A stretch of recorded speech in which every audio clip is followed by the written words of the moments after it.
ფარისებრი ჯირკვლის პრობლემები აქვს მილიონობით ადამიანს მსოფლიოში. და წონში მოიმატებ გეუბნებიან მწვადი ფარისებრი ჯირკვალი გამოიკვლიე, წონში იკლებ ფარისებრი ჯირკვალი, ზედმეტად ქცივა ფარისებრი, ზედმეტად ქცხელა ფარისებრი, დეპრესია გაქვს ფარისებრი და ასე. მეხსიერება გიუარესტება ფარისებრი. ყველაფერზე მოქმედებს. ანუ ეს არ არის ტყუილი, მართლა ასეა მთელს ორგანიზმში, თითქმის ყველა პროცესზე მოქმედებს ფარისებრი და ადამიანები სულ ირევიან მე ამ ტესტებში, რომ რა არის TSH-ში, TSH-ში, რა არის FT4, FT3 ან T3 ან T4 და ასე. ანუ უამრავი ტესტია, უამრავი ინტერპრეტაცია არსებობს და მარტივად როგორ გავიგოთ რა არის. აი ამაზე ვისაუბრებთ დღეს. პირველ რიგში ფარისებრი ჯირკვალი არის ეპლის ფორმის ორგანო აქ ყელში და უშვებს ჰორმონებს. ორი სახის ჰორმონს უშვებს ძირითადად. T3-ს და T4-ს. თიროქსინი და ტრიიოდოთირონინი, ესე ქვია. თიროქსინი T4-ს. და ეს ჰორმონები მოქმედებს ჩვენს ორგანიზმზე. დაახლოებით ისე, როგორც საწვავის მიწოდება ძრავზე მოქმედებს. ან მეტ საწვავს მიაწვდი, მეტად მუშაობს ძრავი, ნაკლებ საწვავს მიაწვდი, ნაკლებად მუშაობს. დაახლოებით ესე მოქმედებს. ეხლა როგორ? ყველაზე დიდი რაოდენობით ფარისებრი ჯირკვალი გამოიმუშავებს T4-ს, ანუ თიროქსინს. ეს T4 თამაშობს როლს როგორც მარაგის. მარაგის, რომელიც კუნთებში, ღვიძლში და სხვა ქსოვილებში გარდაიქმნება S3-ად. T3 არის უკვე ის ჰორმონი, რომელიც შედის უჯრედებში და რომელიც მოქმედებს. მოკლედ დაახლოებით T4 არის საწვავის ალზები, საწვავიანად და T3 არის დაახლოებით უკვე ძრავში რა საწვავით ფეთქდება ის საწვავი. აი ეგეთი კორელაცია აქვს ერთმანეთთან T4-ს და T3-ს. და რას აკეთებს? ეს T3 რომ შედის უჯრედებში, აჩქარებს ყველაფერს. აჩქარებს ნახშირწყლების წვას, ცხიმების წვას, ცილების, მეტაბოლურ პროცესებს აჩქარებს, სითბოს წარმოქმნას, აძლიერებს, ორგანოების ფუნქციებს აძლიერებს, მაგალითად გულის ცემას აჩქარებს, ოფლიანობას იწვევს და ასე. ანუ ყველაფერს აჩქარებს. ეს T3. როცა T3 დაბალია, პირიქით ყველაფერი ნელდება. ან წარმოიდგინეთ, რომ მთელ ორგანიზმში ყველა პროცესი ნელდება. და აქ ჩნდება ძალიან მარტივი ისა, ხო?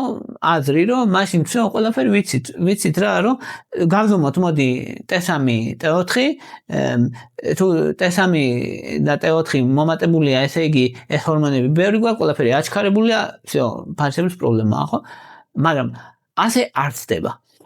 ასე მარტივად არაა მოკლედ საქმე და აი აქ მოდის უკვე ეს ტესტების, სხვადასხვანაირი ტესტების მნიშვნელობები.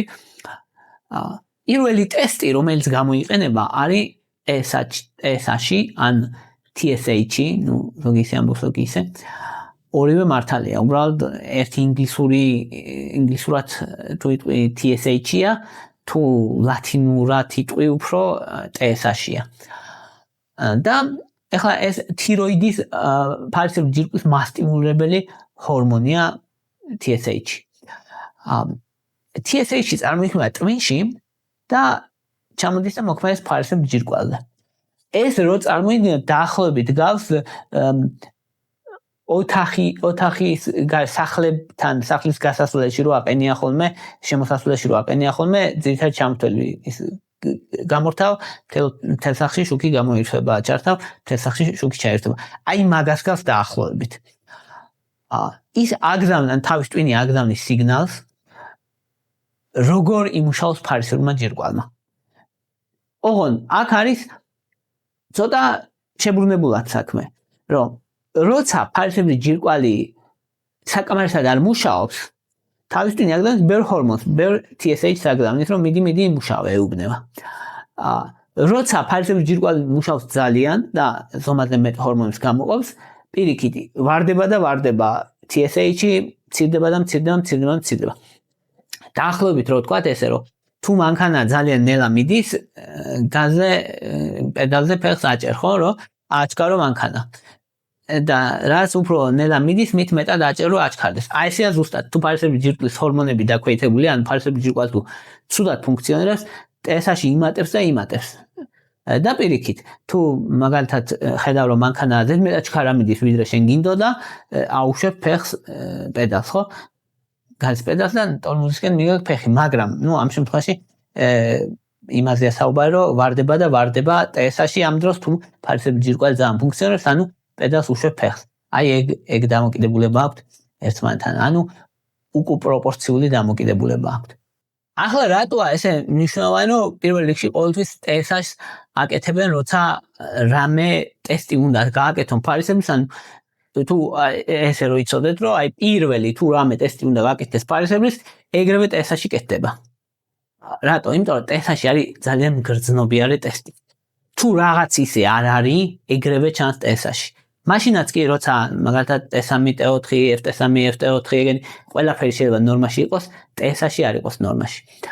ეგ მიუთითებს რომ რაღაც ისე არ არის და რაღაც დაავადება იწყება, ან მიმდინარეობს, მაგრამ ისე სუსტად მიმდინარეობს, რომ ჯერ არ არის ასახული თვითონ ჰორმონებზე უშუალოდ. ჰორმონებზე, T3-ზე, T4-ზე მოქმედებს ძალიან ბევრი ფაქტორი. ძილი, ჭამა, სტრესი, დაავადებები და ასე. ამიტომ მათი გაზომვა არ არის იმდენად მგრძნობიარე. მეტიც ჩვენს ორგანიზმს აქვს დიდი რესურსი, რომ დააკომპენსიროს ეს ცვლილებები FT3-ის მაგალითად, იმიტომ რომ რეზერვები აქვს FT4-ით მაგალითად. ამიტომ მაშინაც კი როცა TSH-ი იცვლება, აი ეს ჰორმონები FT3, FT4 და T3 და T4 შეიძლება იყოს ნორმაში და ადამიანს ეგონს რომ არაფერი არ ხდება, მაგრამ სიმძლეში ხდება.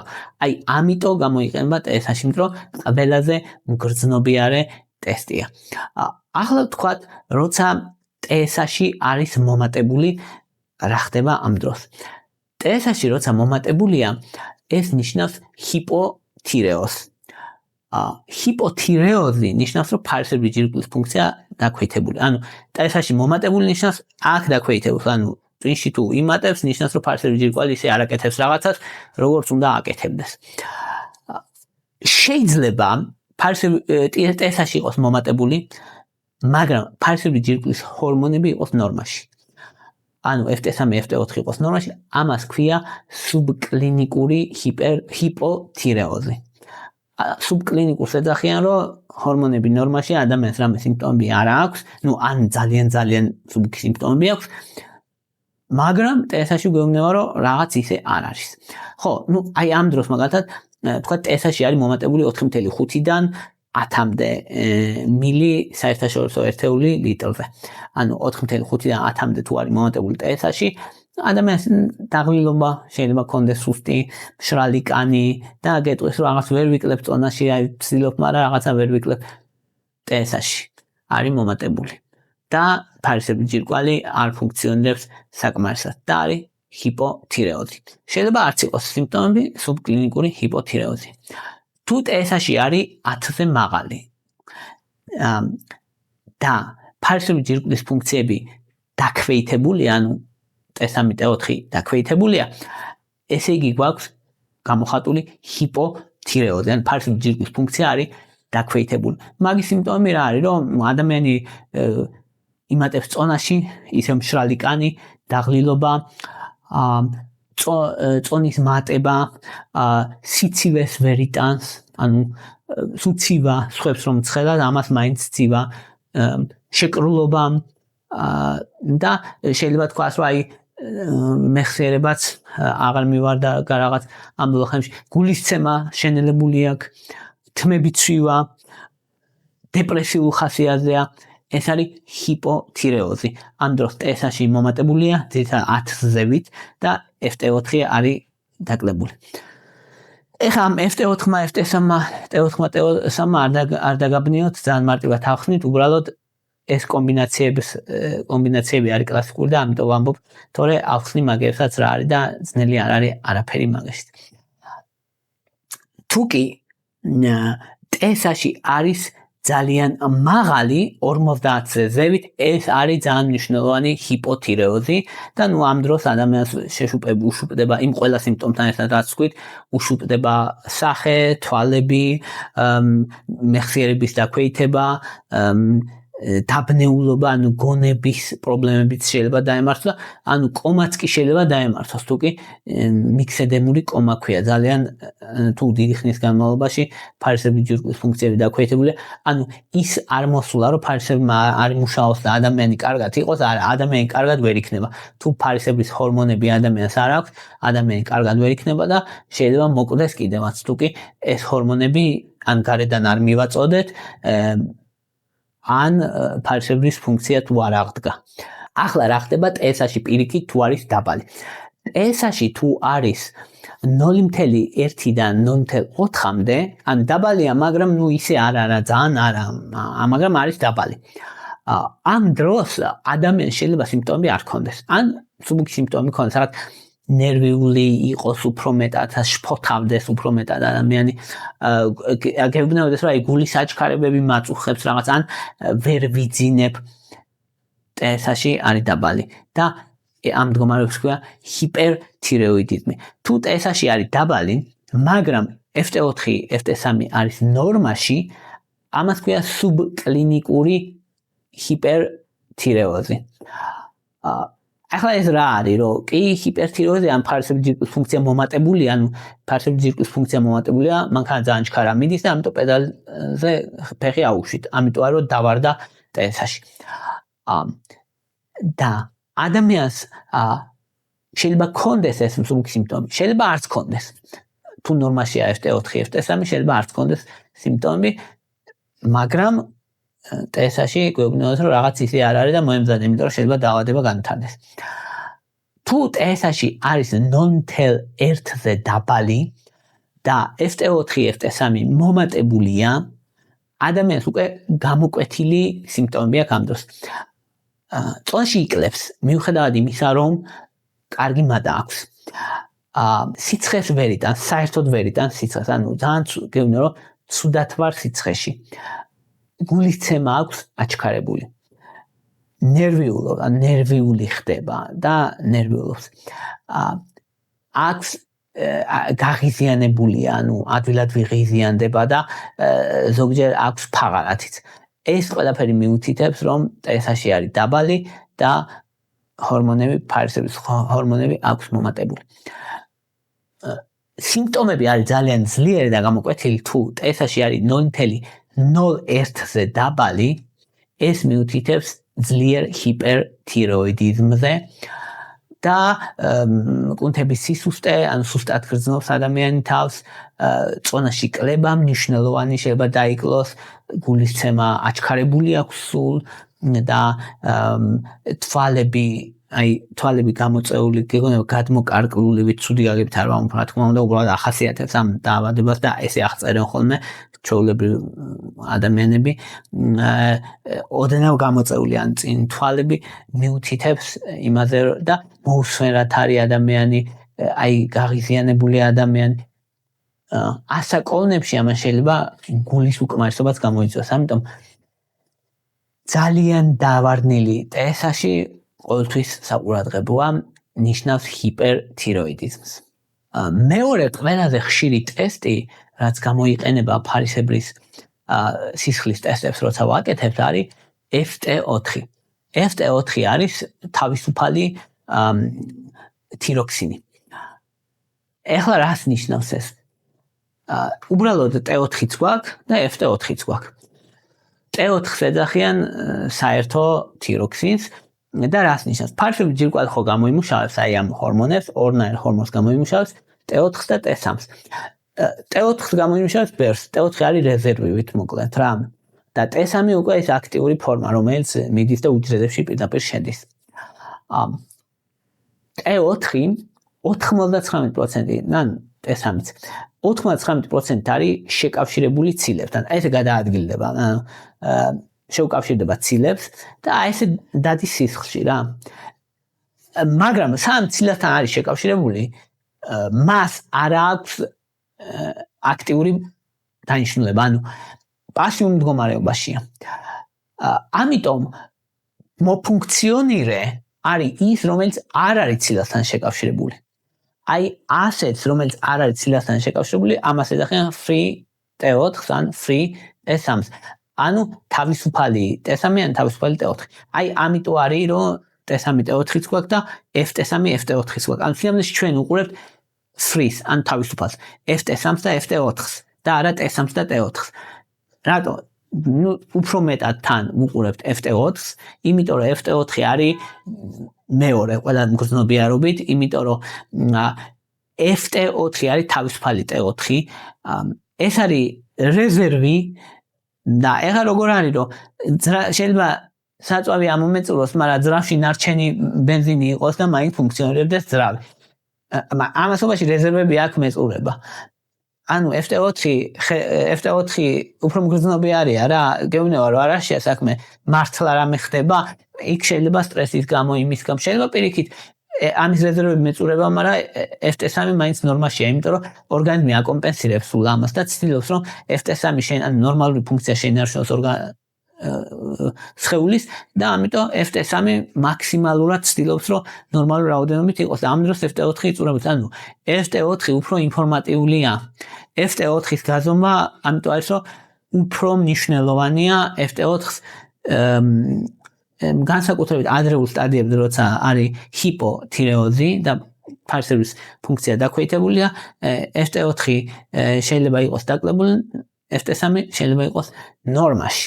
FT4-ს თუ ცოტათია დაკლებული, თქვათ 0.7, 0.8, ესე თუა სიმპტომი არის მსუბუქი, შეიძლება უფრო მეტად ციოდეს ადამიანს ვიდრე სხვებს, წონაში იმატებდეს მსუბუქად, თუ ძალიანაა დაკლებული, მაგალითად 0.5 თუ ან 0.5-დან 0.7-მდე უფრო მეტად აქვს ეს სიმპტომი. ანუ FT4 რეალურად პირდაპირ კავშირშია სიმპტომებთან რა, თუ იკლებს FT4 ნიშნავს, რომ ადამიანს ჰიპოთირეოზის სიმპტომები ექნება, ან ფარსები ჯირკვალი ცუდად ფუნქციონირებს, თუ იმატებს FT4 ნიშნავს, რომ ფარსები ჯირკვალი ზედმეტ ჰორმონებს გამოიმუშავებს და ადამიანს პირიქით სიმპტომები ექნება, გულის აჩქარება, ნერვიულობა, წონაში კლება, ესეთი სიმპტომები. ეხლა FT3-ს ან T3-ს როდის აქვს როლი? ნუ FT3-ს უფრო როლი აქვს, როცა S-ში დაბალია, ანუ გვეუბნება თავის ტვინი, რომ მოკლედ რაღაცა ზედმეტად ფუნქციონირებს ფარსები ჯირკვალი, მაგრამ FT4 ნორმაშია, ანუ T-ში დაბალია, FT4 ნორმაშია, ვარაშია საქმე. ეგ კითხვა გვაქვს, იმიტომ რომ ესეთი რამე არ უნდა იყოს, ხო? და ასეთ დროს FT3 შეიძლება იყოს მომატებული.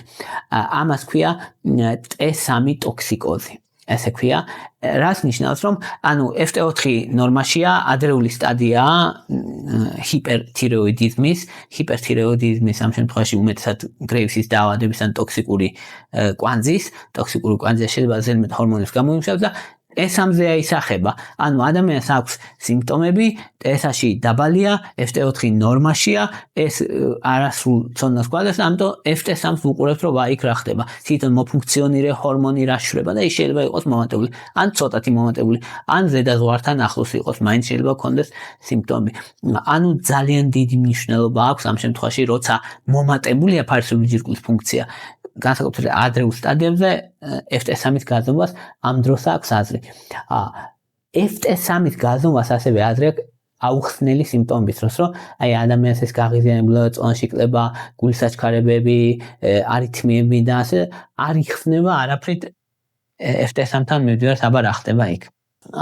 ჰიპოთირეოიდიზმის დროს, ანუ როცა S-ში მაღალია და FT4 ან ნორმაში ან დაბალია, დიდი როლი არ აქვს FT3-ს, იმიტომ რომ ძირითადად მისი რაოდენობა კომპენსირდება ხოლმე FT4-ით და ამიტომ ეგ ყველაზე ბოლოს იცვლება, ამიტომ მაგ დროს დიდი როლი არ აქვს. ეხლა რაც შეეხება უბრალოდ T3-ს და T4-ს, აი ხომ გითხარით, რომ გვაქვს თავისუფალი ფორმები, ანუ ფარსები ჯირკვალი გამოიმუშავებს ჰორმონებს, უბრალოდ T3-ს, T4-ს, მერე ამათი 99% შეუკავშირება ცილებს და ნაწილი შეკავშირებული და არის, ნაწილი დაბორბილებს თავისუფლად. თავისუფალი არის ფუნქციური. ამ თავისუფალს ვეძახით FT3-ს და FT4-ს და მთლიანად ამ თავისუფალს პლუს შეკავშირებულს ეძახიან უბრალოდ T3 და T4. აი ეს არის მთელი აზრი. ხო, ამათ დიდი როლი არ აქვს, ანუ ყოველდღიურ პრაქტიკაში, როლი აქვს, როცა ორსულობის დროს მაგალითად შეიძლება ან როცა იღებს ჩასახვის საწინააღმდეგო აბებს, როცა იღებს ჰორმონებს ქალი, მაგ დროს შეიძლება რომ ამ ცილებმა მოიმატოს ორგანიზმში და ცრუ სიგნალი გქონდეს რეალურად მომატების T4-ის და T3-ის. მაგრამ ეგ უფრო ცრუ სიგნალებია, ასევე შეიძლება პირიქით მოხდეს ღვიძლის დაავადების დროს, მნიშვნელოვანი თირკმლის დაავადების დროს დაიკლოს T3-მა, T4-მა, ცრუთ დაიკლოს. ნუ ზოგ შემთხვევაში მოკლედ როცა სერიოზული დაავადება აქვს ადამიანს, მაშინ შეიძლება T3, T4-ით გაკონტროლდეს, თუმცა ყოველდღიურ პრაქტიკაში დიდი როლი არ აქვს დღევანდელობაში. ეხლა ანტი-TPO რას აკეთებს? ანტი-TPO არის თიროიდ პეროქსიდაზას ანტისხეულები, ფერმენტია მოკლედ ფარისებრ ჯირკვალში ეს, რომლის საწინააღმდეგო ანტისხეულები წარმოიქმნება და ეგ მიუთითებს, ანუ ანტი-TPO მიუთითებს, რომ რაღაც ავტოიმუნური დაავადება არის. ოღონდ ანტი-TPO ზუსტად ვერ გვეუბნება რა არის, მაგალითად შეიძლება იყოს ჰაშიმოტო, შეიძლება იყოს გრეივსის დაავადება, უფრო ხშირად ახასიათებს ჰაშიმოტოს, 95% შემთხვევაში მომატებულია, მაგრამ ასევე შეიძლება გრეივსის დაავადების დროს იყოს 70-80%-იანი ალბათობით. ამიტომ ზუსტად ვერ გვეუბნება, ანუ ჰაშიმოტოა თუ გრეივსია, მაგრამ გვეუბნება, რომ ავტოიმუნური დაავადება და ავტოიმუნური პროცესი ნამდვილად მიმდინარეობს ფარისებრ ჯირკვალში და ან საკუთარი ორგანიზმი თავს ესხმის ფარისებრ ჯირკვალს. ამისთვის გამოიყენება ანტი-TPO. ახლა ანტი-TG და TG რაში გამოიყენება? ესენიც ეს ტესტებია. TG არის თიროგლობულინი, ეს არის ცილა, რომლისგანაც მე ფარისებრ ჯირკვალის ჰორმონები მზადდება და ეს ცილა ამ ცილის გაზომვა გამოიყენება ხოლმე, განსაკუთრებით მნიშვნელოვანია, როცა სიმსივნის საწინააღმდეგო ოპერაციას გაუკეთებენ ადამიანს ფარისებრის, ამოაჭრიან სიმსივნეს და მერე აკვირდებიან TG-ს და ანტი-TG-ს, განსაკუთრებით TG-ს, მაგრამ თუ ანტი-TG მომატებულია, იმან შეიძლება დაბლოკოს TG და ცრუ ინფორმაცია მოგცეს, ამიტომ ორივეს ერთად აკვირდებიან, მოკლედ ანტი-TG-ს და TG-ს აკვირდებიან, რომ ხო არ დაბრუნდა სიმსივნე, ან თუ რომელიმე მათგანი, ან ორივე მათგანი მოიმატებს, სიმსივნის ალბათობა არის. თუმცა ანტი-TG შეიძლება დიდხანს დარჩეს აწეული და ეგ შეიძლება არ იყოს პრობლემა, მაგრამ დინამიკაში თუ ხედავ, რომ ანტი-TG იმატებს, ეგ პრობლემაა. ანუ დაკლების ნაცვლად წლები გადის ანტი-TG-ზევით მიდის, ეგ პრობლემაა, ეგ ნიშნავს, რომ შეიძლება სადღაც სიმსივნის აქტიური კერა. ამისთვის გამოიყენება ძირითადად TG და ანტი-TG. ასევე მომატებული შეიძლება იყოს ანტი-TG ფარისებრი ჯირკვლის ანთების დროს, მაგრამ ანუ ეგ ისეთი ინფორმატიული არაა, მოკლედ როგორც ანტი-TPO იმ შემთხვევაში, რომელიც გეუბნება, რომ ავტოიმუნური დაავადება არის თუ არ არის, ეს პირდაპირ ავტოიმუნურ დაავადებაზე არ გეუბნება, მოკლედ, მაგრამ როცა ფარისებრი ჯირკვლის ანთება, ანტი-TG შეიძლება იყოს მომატებული. შემდეგი ტესტი არის ტრაბ ტესტს ეძახიან ან TSI ტესტს ეძახიან თიროიდ მასტიმულირებელ იმუნოგლობულინს, რომელიც TSH-ს გავს და ეგ გამოიყენება თუ კი ეჭვი არის გრეივსის დაავადებაზე.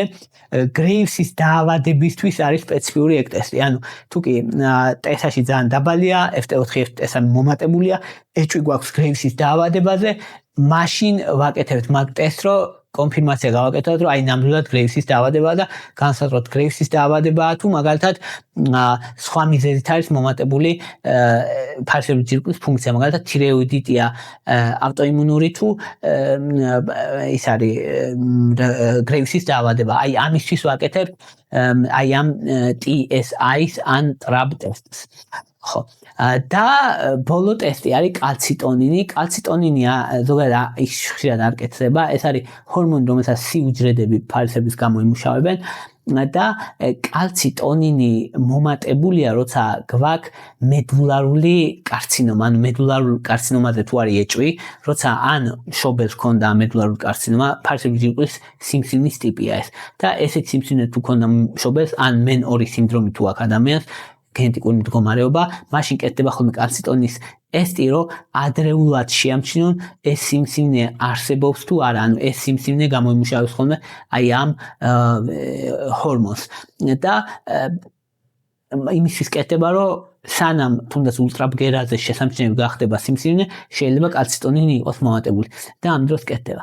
აი ეს არის ძირითადი ტესტები, რაც გამოიყენება ფარისებრი ჯირკვლის მდგომარეობის განსაზღვრისთვის. პრინციპში თითქმის ყველაფერი ამოვწურეთ. მადლობა რომ მისმენთ, ვისაც გაქვთ სურვილი არხის მხარდაჭერის ანგარიშის ნომრები მაქვს აღწერაში, ასევე ვისაც მაგალითად დონაციის გაკეთებას პლუს კითხვები გაქვთ დეტალური, ჩემთან შეგიძლიათ პატრეონზე გამომიწეროთ, პატრეონია ამისთვის და ვისაც უბრალოდ არხის მხარდაჭერა გინდათ, ეგეც ძალიან დიდი საქმე, დალაიქეთ, გააშიარეთ ან დაკომენტარეთ, ნებისმიერი თქვენი აქტივობა არხის განვითარებას ხელს შეუწყობს. მადლობა ინტერესისთვის.